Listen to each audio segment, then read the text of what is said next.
Hello everyone, আমি অঙ্কিতা। আগের পার্টে দেখেছিল সকালে বাবার জন্মদিন কি কি খাওয়া দাওয়া হয়েছিল, এরপর রাতে কি কি হয়েছিল চলো তোমাদের সাথে শেয়ার করি। এবার যেহেতু এগলেস কেক খায়, ডিম দেওয়া খায় না, তার জন্য আমি বাড়িতেই নিজের হাতে তৈরি করেছিলাম কেক। এবার চলো সারপ্রাইজ দেওয়ার পালা। আমাকে নিচ থেকে ডেকে আনার পর জোরে যখন আমি পার্টি পপারটা ফাটাই, বাবা তো পুরো চমকে গেছিল। ও মানুষটার মুখের দিকে তাকিয়ে কতটা হ্যাপি হয়েছে।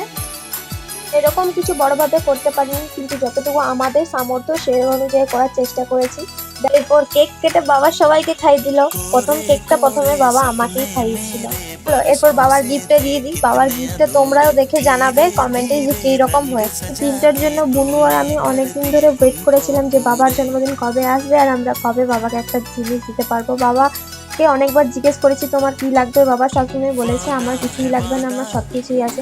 কিন্তু অনেকদিন ধরে বাবার শখ ছিল একটা জিন্সের শার্ট নেবে, তার জন্য আমি আর বুনু টাকা জমিয়ে জিন্সের শার্টটা কিনেছি। তোমরা জানিও কিরকম হয়েছে, বাবার তো খুব পছন্দ হয়েছে। তো আজকের মতো টাটা।